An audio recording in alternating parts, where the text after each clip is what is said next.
राम मंदिर वाली भी मेरी डेफिनेट जानकारी है कि चूंकि राम मंदिर अब मुद्दा नहीं रहा, मुद्दा तब बनेगा जब उसमें बम पड़ेगा या कोई चीज होगी, वो हो सकता है। कृष्ण जन्मभूमि पे हो सकता है, चूंकि अलकायदा की थ्रेट भी है कृष्ण जन्मभूमि के लिए और अयोध्या के लिए। जिनके बारे में ये था कि ये इनमें कोई कम्युनलिज्म नहीं है, वहां दंगा हुआ है और ये दंगा बढ़ाया गया है जानबूझ के, और ये एक ही जगह नहीं हुआ। कल में रात में 8-10 शहरों में वहां के हरियाणा के युवा, हरियाणा में 47 के बाद कोई दंगे नहीं हुए थे।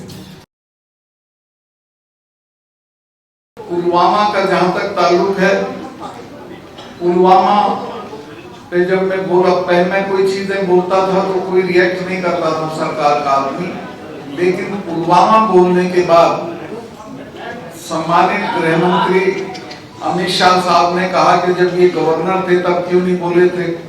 तो मैं उनकी याददाश्त खुरचना चाहता हूं कि मैं पुलवामा होने के 2 घंटे के अंदर मैंने 2 चैनल्स को इंटरव्यू दे दिया था और ये कह दिया था कि इसमें हमारी भी गलती रही है, हमारी नाकामयाबी रही है जिसकी वजह से ये हुआ।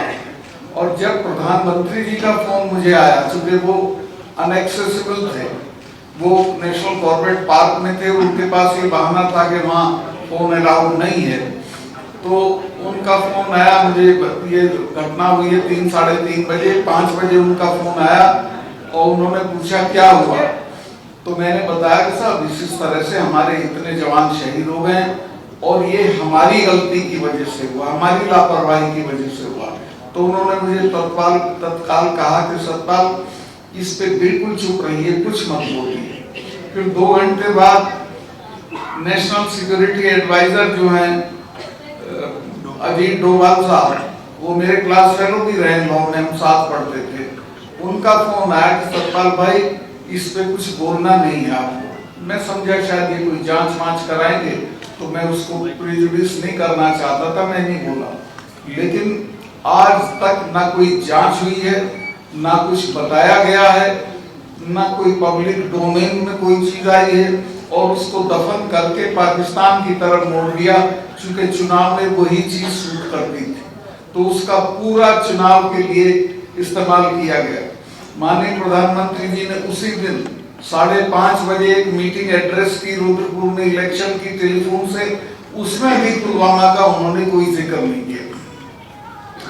जहां तक पुलवामा के नताइज का ताल्लुक है, वो बहुत भयानक। पुलवामा के होने के बाद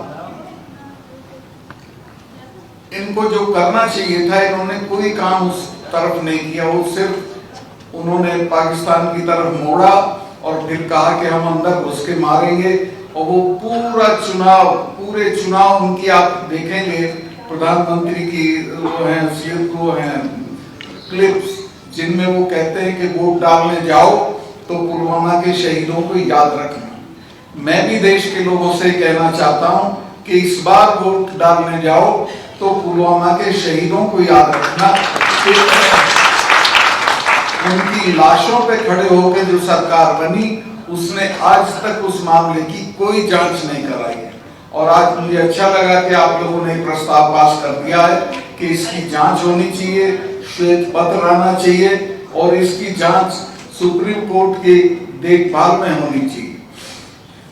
पुलवामा में जो नहीं हुआ वो मैं आपको बताऊंगा। असल में यहाँ गलतफहमियां बहुत है कि साहब ये वो आया था, क्या बोलते हैं आप उसको,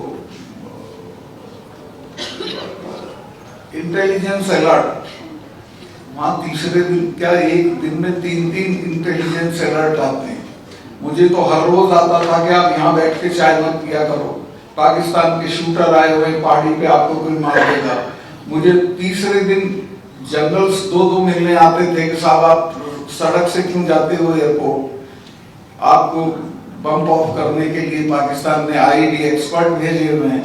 खैर वो हमारे यहाँ एक सुविधा थी कि हेलीकॉप्टर जाता था, इसका अपना हमारा खुद का यहाँ से जो राजभवन था वहां से एयरपोर्ट तक मैं उससे चला जाता था, लेकिन सख्त हिदायत ये रहती थी तो खैर मैं उसको मानता था, लेकिन इसकी जो जानकारी थी कि ये पुलवामा में ऐसा होगा, वो मेरी जानकारी में नहीं था।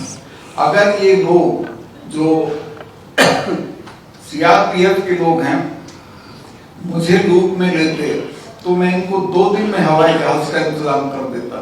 इनकी एप्लीकेशन 4 महीने तक पड़ी रही होम मिनिस्ट्री में कि साहब हमको इतना बड़ा कॉन्वॉय है वो नहीं जा सकता, अदरवाइज उसके लिए 5 जहाज चाहिए। बहुत आसान चीज थी। मैं तो वहां कभी लड़के इम्तिहान के दौरान फंस जाते थे जम्मू के श्रीनगर में या श्रीनगर के जम्मू में, तो उनका एयरलिफ्टिंग करा देता था। अगर वो मेरे से कहते मैं इमीडिएटली करा देता, लेकिन उन्होंने होम मिनिस्ट्री से कहा और होम मिनिस्ट्री ने उनको 5 जहाज नहीं दिए। ये जांच करने की चीज है और इसमें रिस्पॉन्सिबिलिटी फिक्स होनी चाहिए कि कौन जिम्मेवार है। अगर ये कॉन्वॉय नहीं होता और उससे जहां से लोग आए होते तो कोई जान का नुकसान नहीं होता। इसमें ये भी एक गलती हुई। मैं गया था उस जगह जहां विस्फोट हुआ था, उस एरिया में 10 किलोमीटर की दूरी पे दोनों तरफ 8-10 लिंक रोड मिलती हैं मेन हाईवे में, एक भी मैन नहीं थी, कहीं भी कोई जिप्सी नहीं खड़ी थी ट्रैफिक को रोकने के लिए कि भाई हमारा कॉन्वॉय जा रहा है इसमें मत आइए। जबकि मैं हमारी जो फोर्सेज आती थी तो मैं श्योर करता था कि उस दिन कोई सिविल ट्रैफिक हाईवे पे नहीं जाएगा, और उसका नतीजा ये था कि सेफली चले जाते थे। उस दिन कोई मैनिंग नहीं थी, कोई उसका क्या बोलेंगे सैनिटाइजेशन नहीं था सड़क का, और वो गाड़ी आई और बेफिक्री के साथ जाके उसने टक्कर मारी और शहादत हो गई हमारे जवानों की। और अब तक उसने किसी भी आदमी को जिम्मेवार नहीं ठहराया गया है, क्योंकि इतनी लैप्सेस हैं उसमें कि बहुत सारे लोगों के सर रोल होंगे, लेकिन अभी तक कुछ नहीं किया गया। मैं उनको माननीय गृह मंत्री जी को ये कहना चाहता हूं कि उस वक्त के मेरे 2 बयान देख लें जो मैंने उसी वक्त पुलवामा होने के 2 घंटे के अंदर 2 इंटरव्यूज मैंने वहां 2 चैनल को दिए थे कि ये हमारी गलती से हुआ है, इसमें हम जिम्मेवार हैं, हम उनको जहाज दे देते तो ये नहीं होगा। लेकिन वो उसको एक्सेप्ट करेंगे तो दिक्कत होगी, कोई ना कोई जिम्मेवार ठहरा दिया जाएगा।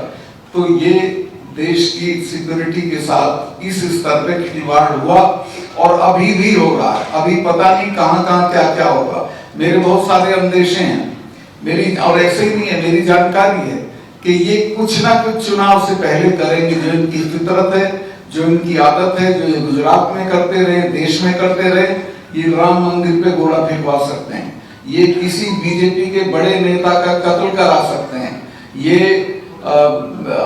अपना भारत पाकिस्तान की मेरी डेफिनेट जानकारी है कि हमारे एनएसए दुबई क्यों जा रहे हैं बहुत जल्दी, वहां पाकिस्तान के जनरल से बात करते हैं और मिली जुली कुश्ती करेंगे कि हम 4-5 दिन के लिए घुसेंगे फिर हम आ जाएंगे, आप रिटेलिएट मत करिएगा। तो ये भी हो सकता है पाकिस्तान वाला भी।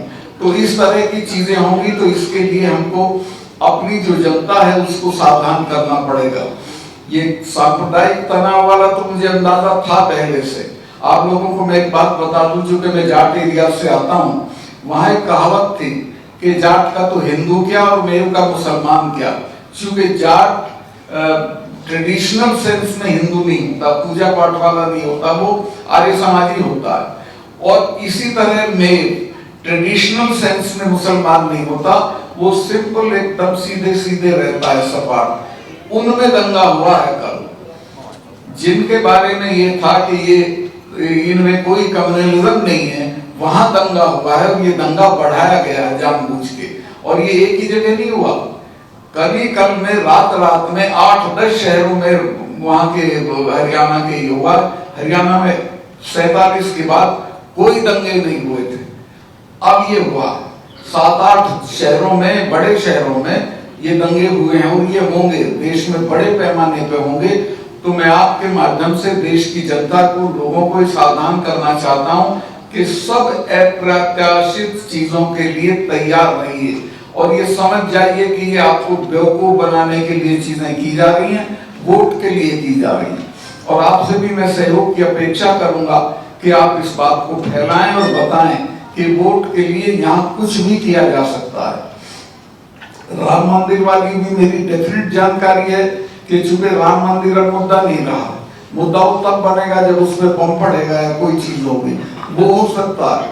कृष्ण जन्मभूमि पे हो सकता है, चूंकि अलकायदा की थ्रेट भी है कृष्ण जन्मभूमि के लिए और अयोध्या के लिए, तो जी हाँ, तो कुछ भी हो सकता है और ये कुछ भी करा